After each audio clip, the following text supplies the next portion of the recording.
ਅੱਜ ਦੀਆਂ ਖਬਰਾਂ ਵੱਲ ਚੱਲੀਏ ਤੇ ਜਿਸ ਤਰ੍ਹਾਂ ਆਪਾਂ ਸਵੇਰੇ ਵੀ ਤੁਹਾਡੇ ਨਾਲ ਡਿਸਕਸ ਕੀਤਾ ਸੀ ਅਪਡੇਟ ਅਮਰੀਕਾ ਦਾ ਜਿਹੜਾ ਮਾਰਨਿੰਗ ਦਾ ਸ਼ੋਅ ਹੈਗਾ ਉਹਦੇ ਵਿੱਚ ਪਈ ਪੈਮ ਬੋਂਡੀ ਜੋ ਅਟਾਰਨੀ ਜਨਰਲ ਹੈਗੇ ਅਮਰੀਕਾ ਦੀ ਉਹਨਾਂ ਦੀ ਛੁੱਟੀ ਹੋ ਸਕਦੀ ਹੈਗੀ ਆ। ਹੁਣ ਇਹ ਕਹਿੰਦੇ ਕਨਫਰਮ ਹੋ ਗਿਆ ਵੀ ਪ੍ਰੈਜ਼ੀਡੈਂਟ ਨੇ ਜਿਹੜੀ ਫਰਸਟ੍ਰੇਸ਼ਨ ਬਹੁਤ ਸੀ ਉਹਨਾਂ ਦੀ ਪੈਮ ਬੋਂਡੀ ਦੇ ਨਾਲ ਤੇ ਉਹਨਾਂ ਦੀ ਜਿਹੜੀ ਛੁੱਟੀ ਆ ਕਰ ਦਿੱਤੀ ਗਈ ਹੈਗੀ ਆ। ਸੋ 14 ਮਹੀਨੇ ਜੋ ਪੈਮ ਬੋਂਡੀ ਆ ਉਹ ਰਹੀ ਆ ਅਟਾਰਨੀ ਜਨਰਲ ਤੇ ਉਹਦੇ ਚ ਜਸਟਿਸ ਡਿਪਾਰਟਮੈਂਟ ਨੂੰ ਕਾਫੀ ਜ਼ਿਆਦਾ ਜਿਹੜਾ ਟਰਾਂਸਫਾਰਮ ਕੀਤਾ। ਬਹੁਤ ਸਾਰੇ ਲੋਕਾਂ ਦਾ ਜਿਨ੍ਹਾਂ ਤੋਂ ਕੋਈ ਬਦਲਾ ਲੈਣਾ ਸੀ ਜਿਹੜੇ ਖਾਸ ਕਰਕੇ ਪ੍ਰੈਜ਼ੀਡੈਂਟ ਟਰੰਪ ਉਹਨਾਂ ਦੇ ਉਲਟ ਸੀਗੇ ਉਹਨਾਂ ਨੂੰ ਵੀ ਕਈ ਜਿਹੜੇ ਚੱਕਰਾਂ ਦੇ ਵਿੱਚ ਕਈ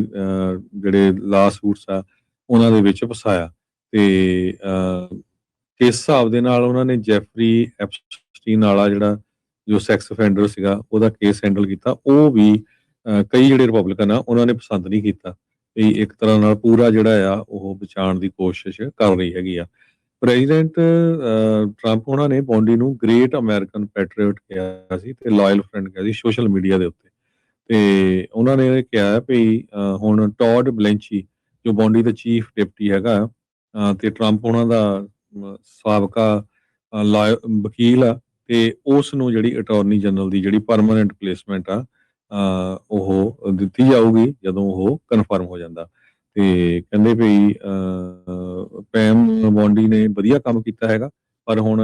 ਫਿਊਚਰ ਦੇ ਵਿੱਚ ਵੀ have to do lot of other stuff so ਉਹਦੇ ਕਰਕੇ ਜਿਹੜੀ ਛੁੱਟੀ ਆ ਉਹ ਕਰ ਦਿੱਤੀ ਗਈ ਹੈ ਜੀ। ਅੱਜ ਦੀਆਂ ਖਬਰਾਂ ਵੱਲ ਚੱਲੀਏ ਤੇ ਜਿਸ ਤਰ੍ਹਾਂ ਆਪਾਂ ਸਵੇਰੇ ਵੀ ਤੁਹਾਡੇ ਨਾਲ ਡਿਸਕਸ ਕੀਤਾ ਸੀ ਅਪਡੇਟ ਅਮਰੀਕਾ ਦਾ ਜਿਹੜਾ ਮਾਰਨਿੰਗ ਦਾ ਸ਼ੋਅ ਹੈਗਾ ਉਹਦੇ ਵਿੱਚ ਪਈ ਪੈਮ ਬੌਂਡੀ ਜੋ ਅਟਾਰਨੀ ਜਨਰਲ ਹੈਗੇ ਅਮਰੀਕਾ ਦੀ ਉਹਨਾਂ ਦੀ ਛੁੱਟੀ ਹੋ ਸਕਦੀ ਹੈਗੀ ਆ। ਹੁਣ ਇਹ ਕਹਿੰਦੇ ਕਨਫਰਮ ਹੋ ਗਿਆ ਵੀ ਪ੍ਰੈਜ਼ੀਡੈਂਟ ਨੇ ਜਿਹੜੀ ਫਰਸਟ੍ਰੇਸ਼ਨ ਬਹੁਤ ਸੀ ਉਹਨਾਂ ਦੀ ਪੈਮ ਬੌਂਡੀ ਦੇ ਨਾਲ ਤੇ ਉਹਨਾਂ ਦੀ ਜਿਹੜੀ ਛੁੱਟੀ ਆ ਕਰ ਦਿੱਤੀ ਗਈ ਹੈਗੀ ਆ। ਸੋ 14 ਮਹੀਨੇ ਜੋ ਪੈਮ ਬੌਂਡੀ ਆ ਉਹ ਰਹੀ ਆ ਅਟਾਰਨੀ ਜਨਰਲ ਤੇ ਉਹਦੇ ਚ ਜਸਟਿਸ ਡਿਪਾਰਟਮੈਂਟ ਨੂੰ ਕਾਫੀ ਜ਼ਿਆਦਾ ਜਿਹੜਾ ਟਰਾਂਸਫਾਰਮ ਕੀਤਾ। ਬਹੁਤ ਸਾਰੇ ਲੋਕਾਂ ਦਾ ਜਿਨ੍ਹਾਂ ਤੋਂ ਕੋਈ ਬਦਲਾ ਲੈਣਾ ਸੀ ਜਿਹੜੇ ਖਾਸ ਕਰਕੇ ਪ੍ਰੈਜ਼ੀਡੈਂਟ ਟਰੰਪ ਉਹਨਾਂ ਦੇ ਉਲਟ ਸੀਗੇ ਉਹਨਾਂ ਨੂੰ ਵੀ ਕਈ ਜਿਹੜੇ ਚੱਕਰਾਂ ਦੇ ਵਿੱਚ ਕਈ ਜਿਹੜੇ ਲਾ ਸੂਟਸ ਆ ਉਹਨਾਂ ਦੇ ਵਿੱਚ ਫਸਾਇਆ ਤੇ ਇਸ ਹਿਸਾਬ ਦੇ ਨਾਲ ਉਹਨਾਂ ਨੇ ਜੈਫਰੀ ਐਪਸਟੀਨ ਵਾਲਾ ਜਿਹੜਾ ਜੋ ਸੈਕਸ ਅਫੈਂਡਰ ਸੀਗਾ ਉਹਦਾ ਕੇਸ ਹੈਂਡਲ ਕੀਤਾ। ਉਹ ਵੀ ਕਈ ਜਿਹੜੇ ਰਿਪਬਲਿਕਨ ਆ ਉਹਨਾਂ ਨੇ ਪਸੰਦ ਨਹੀਂ ਕੀਤਾ ਵੀ ਇੱਕ ਤਰ੍ਹਾਂ ਨਾਲ ਪੂਰਾ ਜਿਹੜਾ ਆ ਉਹ ਬਚਾਉਣ ਦੀ ਕੋਸ਼ਿਸ਼ ਕਰ ਰਹੀ ਹੈਗੀ ਆ।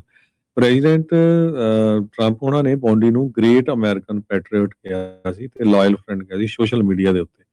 ਤੇ ਉਹਨਾਂ ਨੇ ਇਹ ਕਿਹਾ ਵੀ ਹੁਣ ਟੌਡ ਬਲੈਂਚੀ ਜੋ ਬੌਂਡੀ ਦਾ ਚੀਫ ਡਿਪਟੀ ਹੈਗਾ ਤੇ ਟਰੰਪ ਉਹਨਾਂ ਦਾ ਸਾਬਕਾ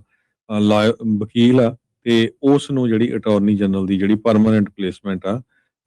ਉਹ ਦਿੱਤੀ ਜਾਊਗੀ ਜਦੋਂ ਉਹ ਕਨਫਰਮ ਹੋ ਜਾਂਦਾ। ਤੇ ਕਹਿੰਦੇ ਵੀ ਪੈਮ ਬੌਂਡੀ ਨੇ ਵਧੀਆ ਕੰਮ ਕੀਤਾ ਹੈਗਾ ਪਰ ਹੁਣ ਫਿਊਚਰ ਦੇ ਵਿੱਚ ਵੀ have to do lot of other stuff so ਉਹਦੇ ਕਰਕੇ ਜਿਹੜੀ ਛੁੱਟੀ ਆ ਉਹ ਕਰ ਦਿੱਤੀ ਗਈ ਹੈ ਜੀ।